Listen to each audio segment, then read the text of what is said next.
You're listening to the Artist Athlete Podcast, episode 83.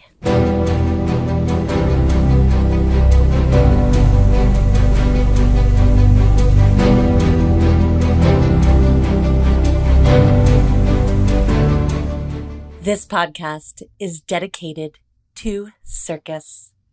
It's a place for professionals in the industry to share their stories, viewpoints, and information, and a place for outsiders to get a sneak peek into this world. Hey friends, fans, and enemies. I'm Shannon McKenna. I'm the host of the Artist Athlete Podcast and the founder of theartistathlete.com. I have said that so many times, I would think it would lose its meaning by now, but I get so excited about saying it every time. Welcome to my podcast. I'm so happy you're here. If you are joining me from the first time because you found me through circustalk.com, hey, what's up? Welcome. If you are a longtime listener or discovered the podcast other places and don't know about Circus Talk, but you are interested in circus, it's definitely an amazing platform you should go check out. It is inclusive, it is international, and it is information all about circus. So they have podcasts, they have news, they have forums. If you are a performer or a producer or an educator or anyone in the industry, you can make a profile and see who's who on Circus Talk. And for July and August, I have been just drinking mint juleps and fanning myself and enjoying my screened-in front porch at the Circus Talk website. Thank you for hosting me, Circus Talk, and check them out, circustalk.com. The Artist Athlete Podcast has been around for 2.5 years, and I have been all over the world. I'm a professional circus artist, instructor, performer, jack of all trades. I go all around the world and I get information about aerial arts and I bring it back to my community or share it online. So I've never really had a home or a podcast studio. I've always set up my big brown suitcase and I pull whatever sheets or duvet covers are over my head and I make these recordings every week. For the first time in my life, I have my own apartment and I'm starting to build an actual recording studio where I can get good audio or I can bring guests over and we can start doing video or other cool things like that. But in order to make these new renovations happen faster, well, actually to make them happen at all, because right now I'm kind of at cost with the podcast. But in order to hit the next level or make the next move, I really, really need a little bit of your help. Especially right now, if you go to patreon.com/theartistathlete and pledge as little as $1, if I can hit $1,000, I can start building out the studio of my dreams. And that would be really awesome. So go to patreon.com/theartistathlete. All payments are secure and every penny goes into making what you're listening to right now even better. My guest today is Julie Marshall. Julie made her stage debut at age 12 as Silent Town Person number 7 in an unlicensed production of Tom Sawyer in rural Tennessee. And her career has done nothing but get better since then. In 2017 alone, she was rejected from the following companies: Aida Cruise Lines, The Seven Fingers, CIRCUS, Cavalia, and Cirque du Soleil, just to name a few. Julie is currently quarantining in an undisclosed Las Vegas bunker with 3 devastatingly handsome gay men and is the proud owner of 5 suitcases. That was the bio Julie Marshall gave me to read about herself, and that should give you a pretty good indication of what you are in for on the podcast today. I think Julie is doing some incredibly innovative work on aerial hoop, and I am really excited to share her thoughts with you all. Here's my interview with Julie Marshall.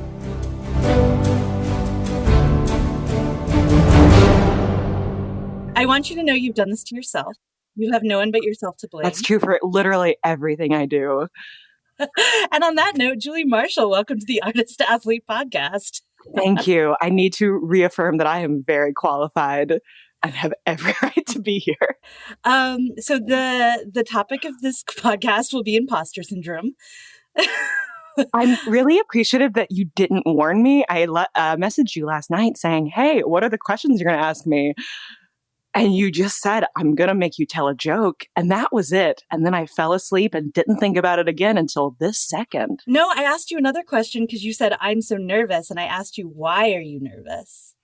Because I'm always nervous because this bitch has an anxiety disorder. Love that. It's great. It really makes me shaky like a small dog. Do you still get nervous when you're about to go on stage? That is a great question. It really depends on if I've performed in that space a whole bunch. Mm-hmm. If someone I know is watching me, if someone I know who doesn't like me is watching me, and how recently I've pooped. Those are all very important factors. I'd say now, because it's been a minute because of, what's that cool thing we're all doing? Oh, right, quarantine. I would be terrified to go on stage right now, I think. When I was performing at a nightclub for a while and zero nervousness there. Like if I'm doing an act I've done a million times, if I know I'm just go-go dancing in the sky for people that are just going to be excited to see a sparkly human ornament, we're chill. But if I'm doing something for circus people or something new that means a lot to me, or a sequence where I'm like, hey, you know what you could do?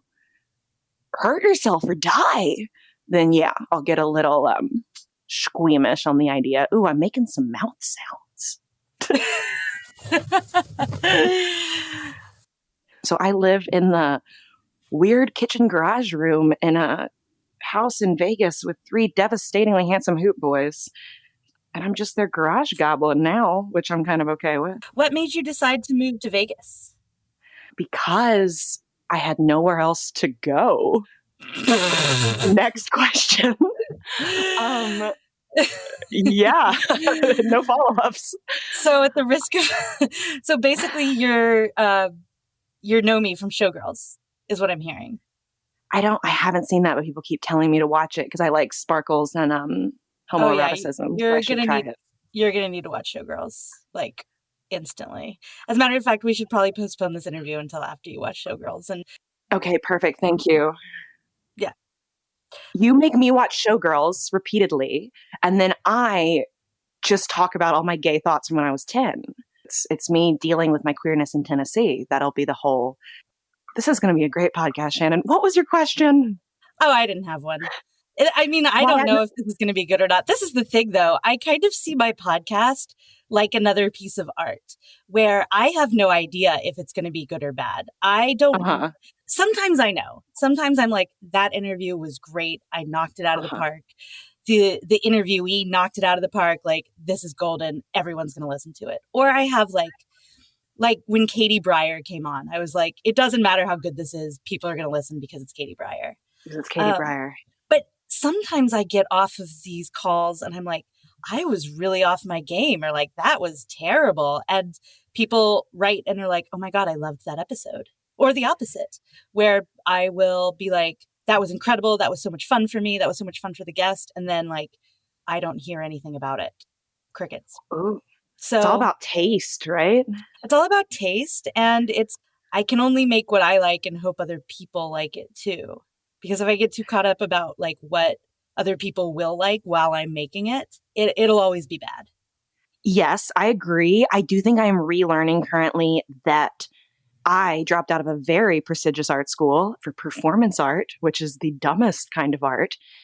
And I recently am trying to relearn not letting my art be too masturbatory. My coach just told me in a Skype Zoom face cloud, whatever we use. She told me, like, watching your sequences, Julie, I see places where you could extend, where you could straighten your legs, where you could hold the damn shape, but you don't. And I know why you're not doing it. You're not doing it to prove a point because you like to move fast and twitch and be wild, but you're not actually proving the point you think you're proving to the rest of the world. People aren't watching that thinking, oh, wow, she's making art. they're thinking, oh, she can't straighten her legs. Mm-hmm. And that's a note I've gotten a lot. So I'm trying to be better about, even though it's not quite my taste, to pause, to breathe, to inhale and exhale, or to like do the splits for claps moments. Those moments exist for a reason, and they don't have to be the whole thing, but having them in there is helpful. And my trouble with performance art when I was in school was how the enjoyment that the audience or the viewer got from the work wasn't put into consideration. It was all about either, so performance art had this, not just performance art. Oh, I'm going to go on a rant. Stick with me. Art in general, like abstract expressionism, is about the creation of the work, not about what's actually on the wall, right? Like Jackson Pollock, if you know who this is a guy that just slapped a bunch of shit on a canvas, and you look at it and it gives you a headache, and you're like, wow, that's some good art I'm looking at right now. But he was the first person who made process be a part of it. And that's awesome. And it does vomit more meaning into the work when the expression is there. But in performance art, it's just like, I'm like a dog. I like looking at shapes and colors that are aesthetically pleasing to me. I want to see things I want to see. Does that make sense? I wouldn't say that all performance art is inherently coming from that place. Definitely I not. took a performance art class in college, and I went to school in New York City. And our final grade in this class was the professor took a karaoke machine. We had to take a karaoke machine, and we stood at Astor Place down on what is Astor Place on? It's I don't remember the streets. So we had to pick a song and do karaoke to it. And our grade was based on how many people turned around and looked at us. What an odd thing that you had to do. Kind of, but his point, I think, was in New York City, there's so much all the time coming at you. It's kind of relating to your point about what catches an audience eye or thinking about the audience. As much as you enjoy standing out, picking your favorite karaoke song, I think the girl who got the highest grade, she also happened to be a child star who then was at NYU for theater. So she kind of had a leg up on all of us because of that. Mm-hmm. But she also picked Somebody to Love by Queen. People love that song. Whereas if you're picking some obscure indie classic, no one's going to be interested. So that class sounds awesome. What you are just describing, I'm like, yes, that is what I think doing performance in found spaces should be. I went to School of the Art Institute of Chicago. Big ol' shout out. If you're listening, School of the Art Institute of Chicago, I truly want my honorary degree. The year I would have graduated, Kanye West got his honorary degree. So I think I could be next. It's listed as the most influential art school in the country. I don't know who makes that list. I truly think someone there was just like, we'll just say it. No one can fact check us. There was a performance art section, but it was very much a visual art school. And so the fact that I had a theater background was to my detriment. They did not like it. They told me I was too aesthetic. And I was told that my movement was too dancey. It was almost like they wanted it to be, I don't want to say bad, but here's a little anecdote where I don't have a button on this story, so this maybe it should all get cut out. But my first critique in my performance art class, we had it was just make a piece of performance art. And I came from theater, and I was really into monologues at the time, kind of like what Mike Birbiglia does now, and Mike Daisy, and the sit, and where you mix stand-up comedy and spoken word. So it's kind of funny, kind of sad. And that's what I was wanting to perform. I wanted to be a monologuist. I wanted to be a lot of dumb shit. And so our first critique, this girl, I am 18 years old. It's my first week in Chicago. This girl cuts up a lot of pieces of paper. We're all watching her in the performance room. She pours some honey in a bowl, and then she pours some chili, dry chili, in another bowl. And then she takes her top off. And I haven't seen tits that aren't my own ever, I think. And she starts rubbing honey on herself. And then she starts hitting herself in the chest with handfuls of the chili powder. And what she doesn't realize, I think, is that chili powder is going to bloom up into her face and make her cough. And this is not to body shame anyone, but like I have a top 10 list of things I don't want to see naked people doing. And coughing is like, I would say top 5. What's number 1? Eye contact with me. You don't want naked people making... Anyway, okay, I don't want to go down that path. Anyway, so she's like hitting herself with the chili and trying not to cough. And then there's no ending. She's just like, okay, I'm finished. And we critique it. And I like, don't know what to say. I am a child and I'm next. And I go and I sit in a chair and I do a monologue that I made that was a bit of my stand-up routine mixed with like, I'm 18, so it's very angsty. It's about like my first gynecologist appointment and also my relationship with my mother. And I try to make it funny and I try to like pull it all together. It is the exact kind of monologue you think an 18-year-old would do, which is overwrought, but kind of cute. I just remember that girl, she still had like honey stuck in her hair, raising her hand afterward and saying like, because of the subject matter, I thought it was a little uncomfortable and not knowing how to handle that. And the teacher told me afterward too, that it wasn't art. And I had that a lot with circus as well. When I started doing circus and went, oh, okay, that's what I want to do. And started trying to use circus elements in my performance. Teachers would say, oh, circus is an art. That's entertainment. Ooh. Not going to give me a chip on my shoulder at all about that. I actually honestly think now with how social media I'm 1,000 years old, so things have changed. I do think now if an 18-year-old was in school and wanted to do circus, they'd have a lot more avenues to demonstrate that it is actually art, but I didn't. But you saw the potential of it. Shannon, I am a big old narcissist. I always have been, and truly every choice I've made has been like, how can I get people to look at me? I grew up in theater. I loved theater. But I think my biggest thing there was this is so dumb. Shannon, I don't know if you know this. I'm kind of dumb. It's like a thing about my personality I've recently kind of discovered and I'm accepting.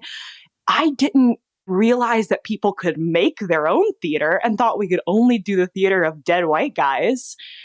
And didn't like a lot of once I hit puberty and got hot, I was in the ingenue all the time, which was boring. Like there was nothing interesting for me to do.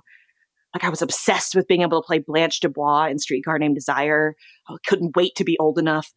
In the theater that you study, there's not a whole lot of really interesting roles for women. Like I grew up in children's theater, and the woman who ran the children's theater, who was a wild lady, she was awesome. She would write these fairy tales that we would do. And I always got to play the villain because she didn't give a shit who played what. And it was just the loudest, most obnoxious children would play the character roles. And then once I hit puberty and started doing adult theater, I'd play the ingenue or a side or like a background character. The character roles for women were very much like you were sexy until you were too old to be sexy. And then you were crazy or a mom, right? I didn't like that about theater. And when I started doing visual art in high school and got a lot of positive reinforcement for like making things, like where there was no piece of art, I made a piece of art.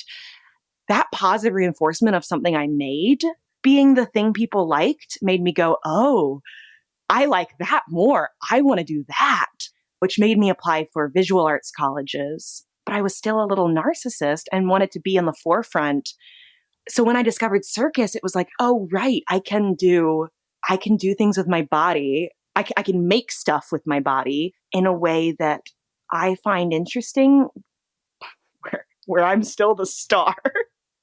Jesus Christ. 19-year-old Julia was a monster. I was a little petulant monster. Do you still feel that way?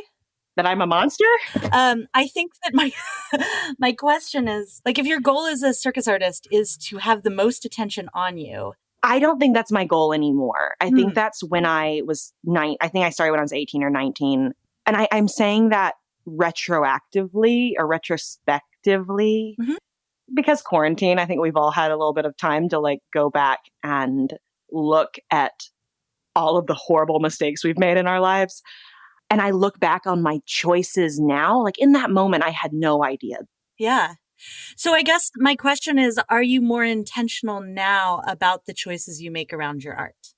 I think that's something I'm figuring out. Hmm. I do think, and I'm learning this, and I think this is important, is that you don't let those skills don't leave you, Hmm. right? Like they get faulty and they get worse, and like a language, you kind of have to you have to rehone them. But I had a while in circus where me having a theater background wasn't, I'm trying to think of a way to say this that doesn't like put anyone on blast. I don't know about you. I think we had similar-ish upbringings in circus of like, we're both Americans and we trained in the US and Montreal. When I was first like kind of making that transition into like, this is what I do now, I was also very, very young. I was in my early 20s. And I feel like I was so easily molded by the energies around me. And that's something I'm learning about myself and I'm trying to be better about. I really was trying to fit in the circus environment I was being brought up into, and it made me kind of feel the need to hide or forego or discredit a circus adjacent skills I had. Like the fact that I have an acting background is dope. That is a skill. It is on my CV. I've been invited to auditions specifically because I have that skill. Like I don't try to hide it. And I do think, God, I'm tangenty. When I said you and I have similar backgrounds, I don't know if you had this, but I had a big old chunk of time where I was just doing an impression of my coach. The work I was putting in the world was me being like, I want to be Andrea Nadal.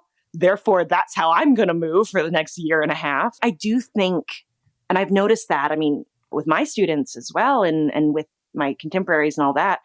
And please, people, like DM me, I don't know. I watch people go through phases where you do take a whole, I mean, art is stealing, right? You take inspiration from other people. But I think the thing that then makes it your own is mixing so much of those influences and inspirations with what you like and being true to how you are, mixed with all those influences, then becomes something original that people like watching. But it takes a while. It took me a long time because I knew what I liked seeing. I knew what I liked seeing on stage and I knew what I liked, but I didn't like myself.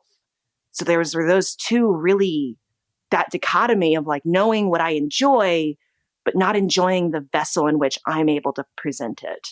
Yeah, Ira Glass has a really great quote about this, about how a problematic thing for young artists is this issue of taste. The taste gap. Yeah, right? Like if you have good taste, you know that you're not good. And a lot of people will stop there instead of doing the work it takes to get as good as your taste is. I love that quote. I send it to everyone. You know what I'm talking about? I mean, I'm paraphrasing, obviously, but I know that. And but for your listeners who maybe don't, it is exactly what you said. And you know your work is bad when you first start because you have taste, and a lot of people quit in that moment or fall into the void of self-hatred, and you have to just work through it. And eventually that gap between what you like making or like what you like seeing or reading or experiencing and what you're able to make, just because you've made such a big volume of work, that gap gets smaller. And I remember when I actually felt that happen. What kept you from quitting? Shannon, that's a great question, because at this point, I have no other skills. And I say that after just having a rant about all my other skills. I have no hireable skills. I have no monetary thing to fall back on. I, at this point, am honoring sunk costs. That being said, I've been teaching recreationally, actually, before I've been doing circus. I taught improv theater to children for 3 years. I bet they loved you. Oh, I love fucking teaching children improv, because you are just teaching children how to lie. That's the whole thing. You're like, here's how to be believable when you lie to your parents.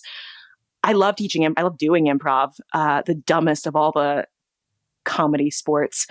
And then I taught arts and crafts. I taught kids for a really long time. And then that kind of set me up to teach recreational circus probably a little too early, probably before I needed to. And I was just there as like the personality for the people that actually knew what they were doing.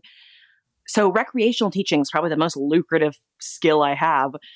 So I feel right now like I'm most likely always going to be circus adjacent. I reached a place. I think I want to refocus the question a little bit, because what I find really interesting about kind of the thread we were going on with, I'm sorry to interrupt you. But no, please. Because you have done all those things. Yes, you've been teaching circus and improv and whatnot, but you have also, as an artist, honed your skill. You have, to go back to this Ira Glass quote. What a great reining in, Shannon. Thank you. It's so after soon. 80 episodes of doing the Artist Athlete podcast, this is a skill that I have acquired. So my question is, in that time period, what do you think, or was, maybe it is just sheer desperation and lack of other skills, or feeling like there was no other option, which is a valid answer.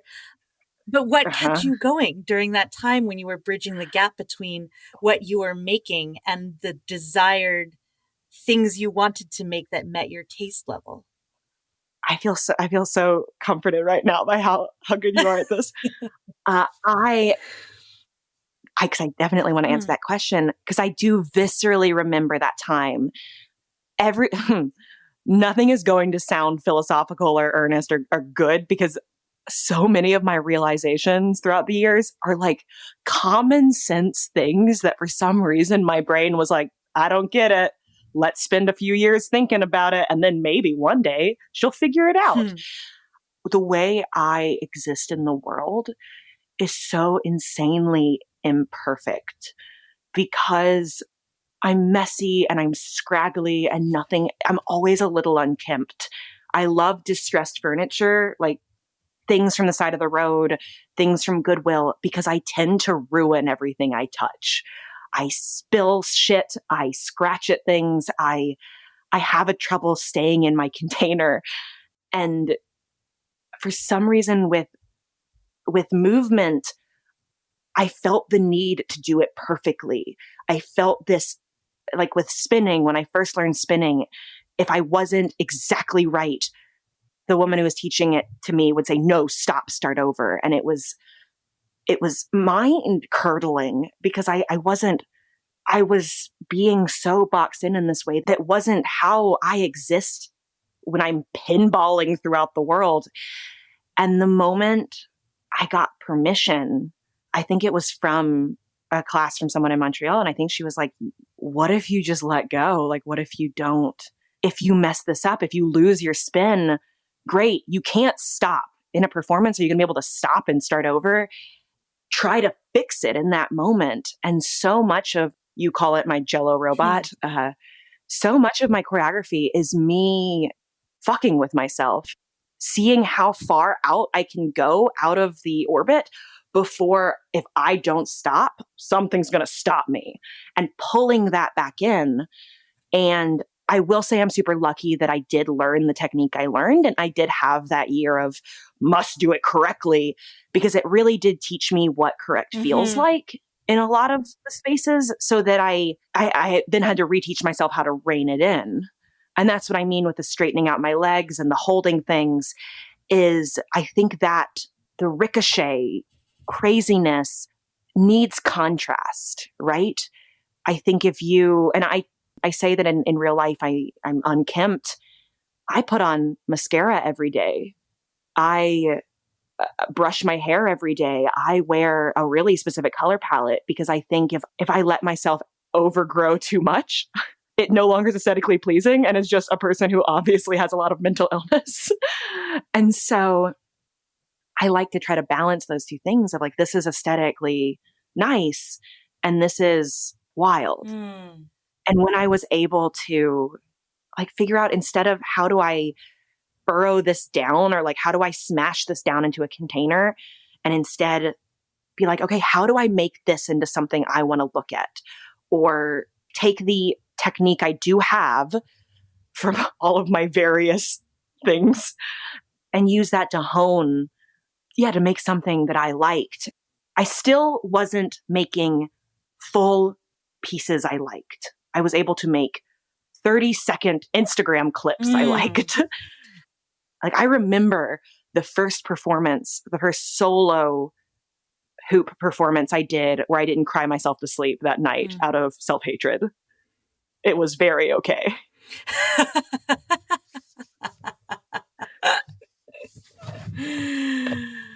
I love this. I love how you're talking about this kind of like reflection of you as the artist in the work that you're making.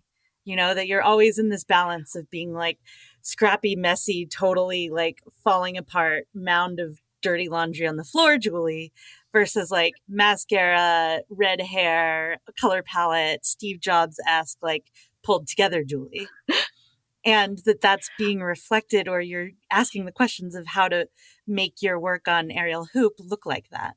I think I had to, or I have to. And I think it's different. Like, I'm not the best character I can play as myself. Like, I'm not great at pretending.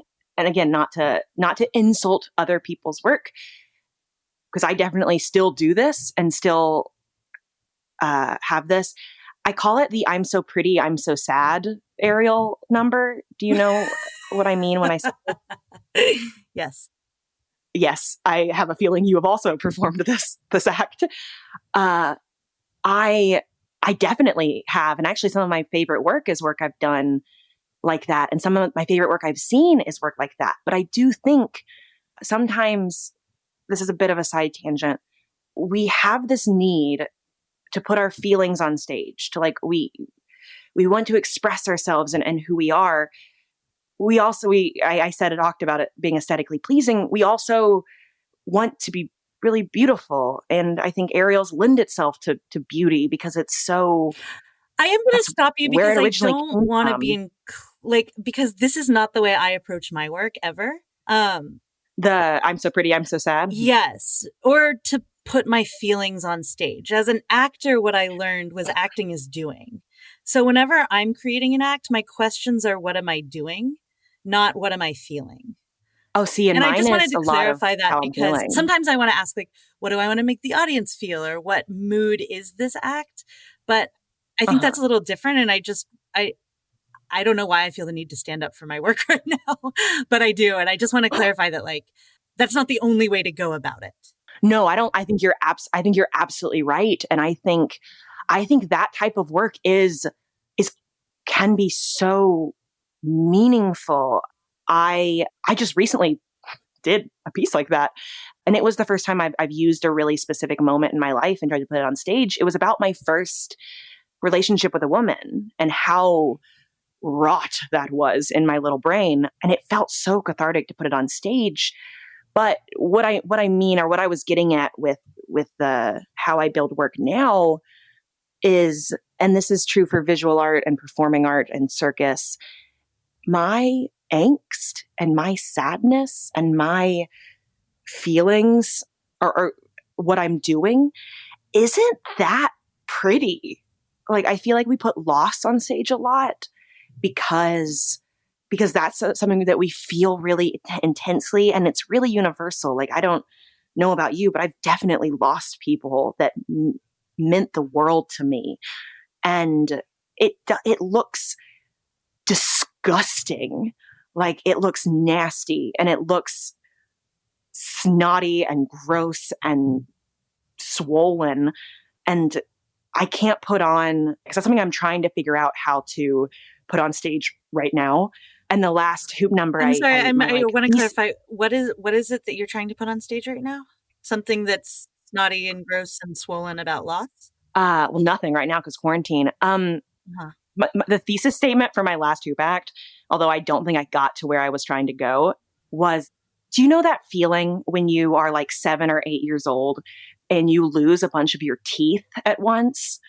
Like, a bunch of your teeth come out because you're a child and you're losing teeth, and then they're like growing back in kind of lopsided, and it hurts and it feels weird and you keep wanting to tongue it. It's like that, but sexy.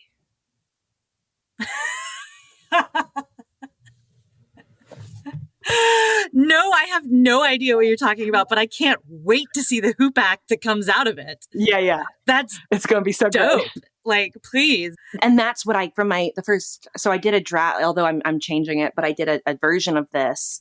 The responses I got that were so different than whatever your intention is, I don't think the audience has to get it. Yeah. It's like whatever works to make you put the stuff on stage, If you don't make choices, it reads as a non-choice. And I think it's really easy to fall into this kind of chasm, this taste gap chasm of not making choices. And that's the where I fell before, because I liked the work I saw in the world, but I hated myself so much that I would just try to then look like the people that I liked looking at. Like, I never want to wear black booty shorts to perform ever again. This ass does not look good in them.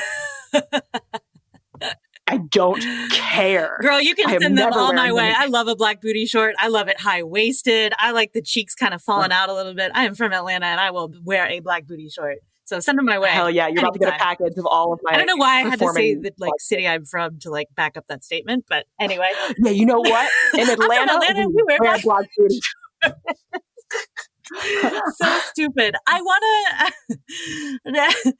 do want to wrap this up a little bit, but I have a question because you have mentioned mental health and anxiety a couple of times. And I know a lot of my listeners, professional artists, people who are supporters of circus and aerial arts also deal with. And I'm interested to hear, for both reasons helpful and hilarious, what some of your coping mechanisms are for mental illness.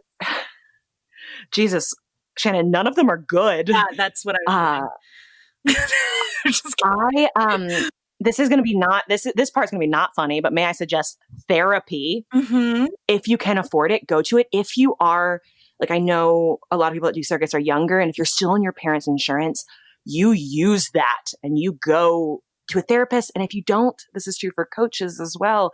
If you don't click with your therapist, don't stay, go to a different therapist. That's something I'm more recently realizing with doctors, is that you have agency as a person. Yes. I, as a woman, have noticed that psychiatrists in particular really like pulling power trips on me because I am a young seeming woman with a Cabbage Patch Kid face, and they want to scold me or patronize me or help me in ways that aren't helpful. Yeah, you need a different psychiatrist. I'm going to go ahead and tell you that right now. Yeah, but here's the thing. Then they get mad at you for going to multiples. My first psychiatrist, they think you're drug seeking. They think I'm drug seeking, but I have a Xanax prescription. So in a sense, they're right. My first psychiatrist retired suddenly. I'm pretty sure he got whatever the psychiatrist version of disbarred is. When he first prescribed me Xanax, he told me he was worried to do so because I seemed so fragile. And then when I stood up to leave, he was like, "Hey, how tall are you?" And I went 5'7". And he goes, "Oh, that's the perfect height." And I was like, yikes. Yeah. People are wild, Shannon. People in the world are bad. You were asking me for mental health advice, which I am unqualified to give, even though I am an uncertified life coach. I wasn't asking you for mental health advice so much as I was asking you about your personal experiences coping with anxiety and depression being an artist. I think that that's a better place to come from than feeling qualified to give advice, because maybe you can't give advice, but you can certainly speak to the life that you've lived, what you've done, your mistakes, and what you've done well so far, and have other people learn from that. Absolutely. The mistakes are quite a few. I truly have just left a wreckage behind me. If the world feels untenable, try medication. If it doesn't work, you can always go off of it. And my biggest advice, I'm not on medication right now, but my biggest advice for that is tell people. I think that there is still a bit of a stigma with therapy and medication where we feel like it's our private thing. And especially now, we don't always have people we're really close to that we can confide in. When I went off my antidepressants a few months ago, I walked into the gym and someone was like, "How are you?" And I was like, "Well, I'm off my antidepressants. It's going to be a couple weeks. You guys might have to take me in a little blanket burrito and feed me." I didn't know what kind of trauma was going to happen. And I needed people to have context for my behavior. And I do think that's important. I do think honesty is really important, because I think one of the most healing things we can do is remember that other people feel this too, right? Like, I sent you my bio, which is all the companies I've been rejected from, because if you want to see the companies I've got hired from or have good relationships with, or actually I have good relationships with those companies, I shouldn't say that. But if you want to know my successes, go on my website, go on my CV, go on my Instagram. I look great. But I had a year where literally every job I applied for said no. Like, we all have times like that sucks. And there's no such thing as rock bottom, because we're all just kind of swimming around in the same cesspool sometimes. But I think being open about what you're dealing with people is really, really helpful. And it's also helpful because then it helps take the stigma out for maybe people who are less comfortable with it. And figuring out, like, trying to biohack your own brain is helpful. I say that I have anxiety. I think I just have the normal amount of being an artist. I got diagnosed with ADHD a while ago, and that one was a big old surprise to me. And everyone I told went, oh yeah, we see it. But that's really helpful, because now I was given tactics on how to rein in what I always thought was my chaotic energy, but really it was adult ADHD that was impending my life.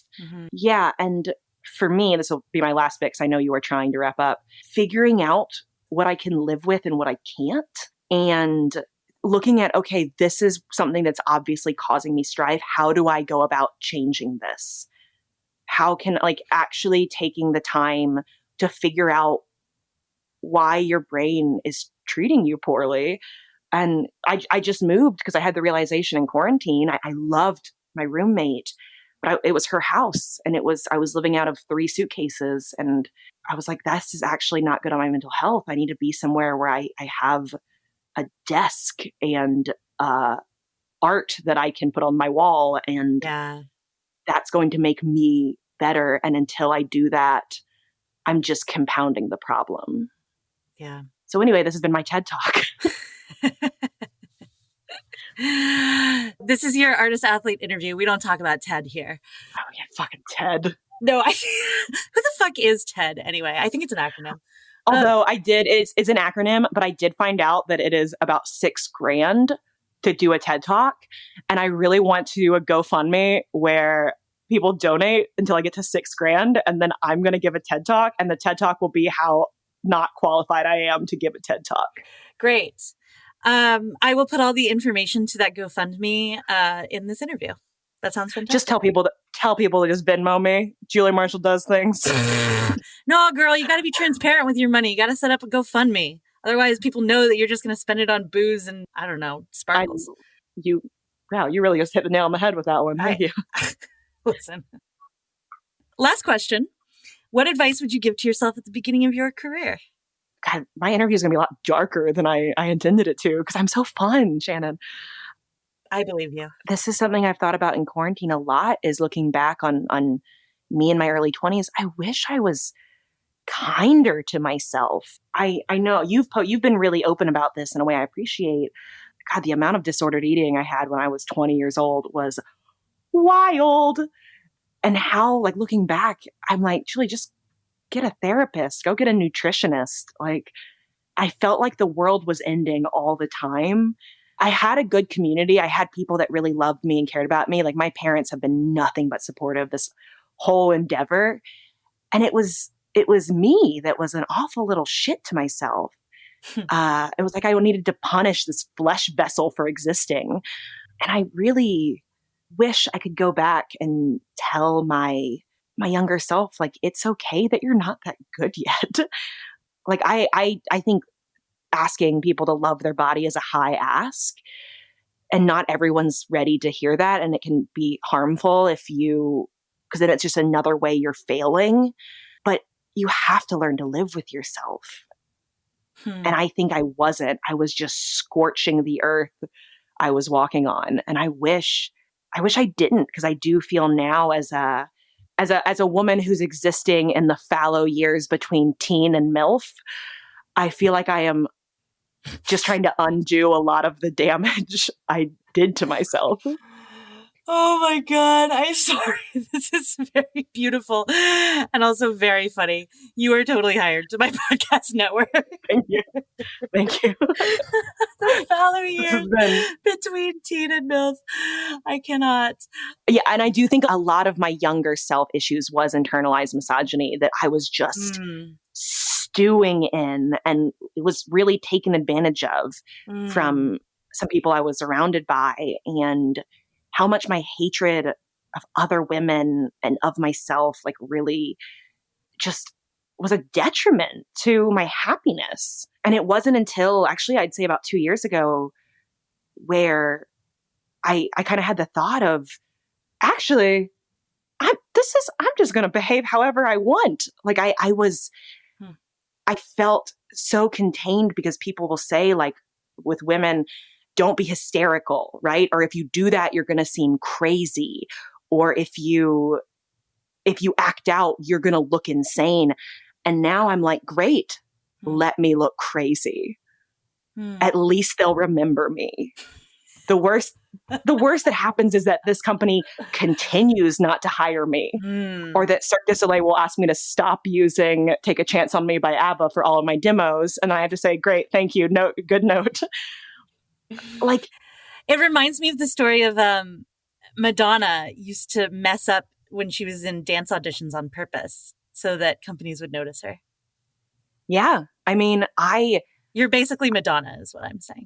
That's really, I'm truly just Madonna. Thank you. You've never seen us in the same room at the same time. I'm not good enough to mess up on purpose. I mess up well enough on my own, but I do really stand by the be someone people want to be in the room with. But that does not mean you have to make yourself small on so many levels, especially as women. And now like for people that are non-binary and men in a certain extent, we are told to not take up space and I'm like, fuck you.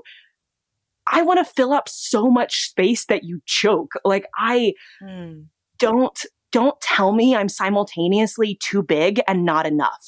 It took me a long time to be the kind of person I wanted to fill a room with. And I still sometimes I'm like, ooh, yikes, this personality really needs a tune-up. But I do think it is important to be memorable without being cruel or make people feel ostracized. Like, don't be a dick. Don't be a dick. I think this industry is so hard already. We don't need to make it harder for each other. Julie Marshall, thank you so much for taking the time and coming on. Thank you for inviting me after I harassed you on Instagram that I wanted to do your podcast. I feel like I was the one who started that fight, though, by being like, because you asked like very publicly to come on, and I was like, you don't even listen to the podcast. What makes you think you can be a guest? And then you were like, put me on the podcast. I'm funny. And I was like, well, you can't cut funny. So she's coming on. That's a great example of my point is ask for things you want. Because I was like, oh yeah, I'd love to be on this podcast. You were never going to wake up one morning and go, you know who is an important part of our industry? Julie Marshall. I'm going to reach out to her. No, I probably would have gotten desperate enough around episode like 250. I think that's the nicest thing anyone's ever said to me, Shannon. You're going to wake up one day and say, God, I'm never going to make it that far. Who has a really weird cult following, but definitely isn't that important in the like grand scheme of things? Julie Marshall. Great. Oh, honey, none of us are that important in the grand scheme of things. Lord. Let that be a comfort to us all. That was my interview with Julie Marshall. Julie, thank you for coming on the show. This interview was really different than my normal interviews for a number of reasons. Julie is a very specific human walking around in the world. Thank God we've got people like Julie. And also on a kind of broader level, this interview was two kind of mid-career artists grappling with a lot of the questions that mid-career artists grapple with. And it was awesome to have the opportunity to do that with Julie. I want to take the outro to actually read the Ira Glass quote that Julie and I alluded to in the interview. I'll also post it in the show notes. So it starts like this. Nobody tells this to people who are beginners, and I wish someone told me. All of us who do creative work, We get into it because we have good taste. But there's this gap. For the first couple of years you make stuff, it's not just not that good. It's trying to be good, it has potential, but it's not. But your taste, the thing that got you into the game, is still killer. And your taste is why your work disappoints you. A lot of people never get past this phase. They quit. Most people I know who do interesting, creative work went through years of this.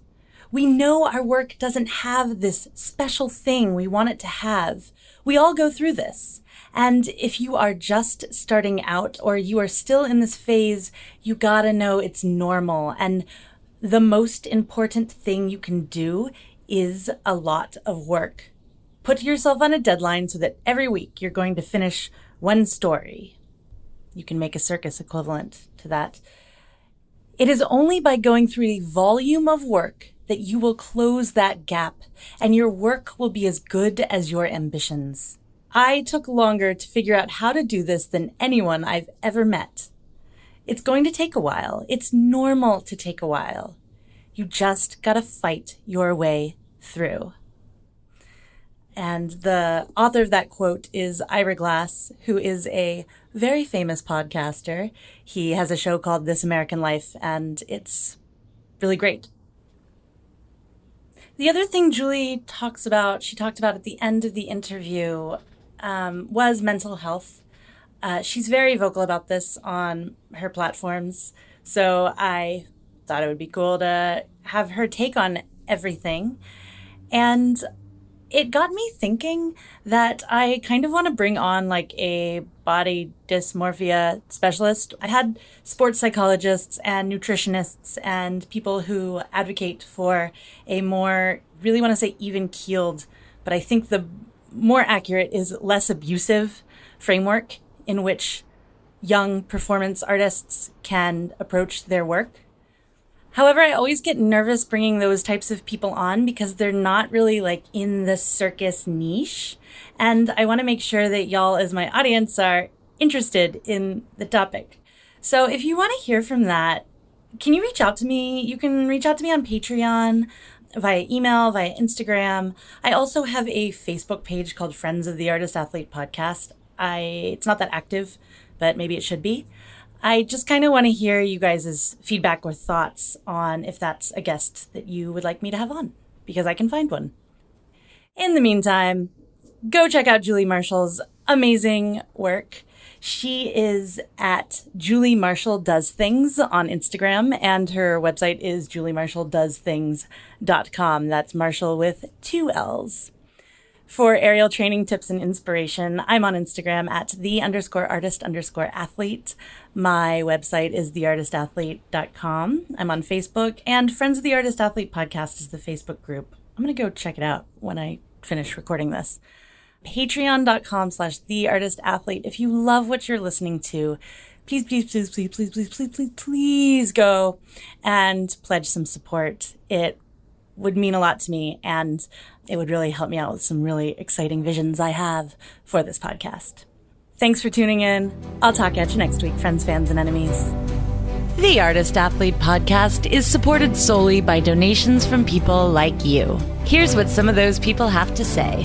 Hi everyone, this is Allie Cooper, owner and coach at the Radical Movement Factory in Santa Cruz, California.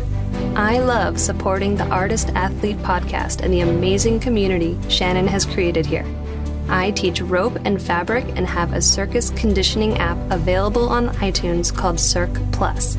You can follow me on Instagram at AllieCooper_, and if you find yourself in California, come say hi. Hi, I'm Leah. I hate conditioning.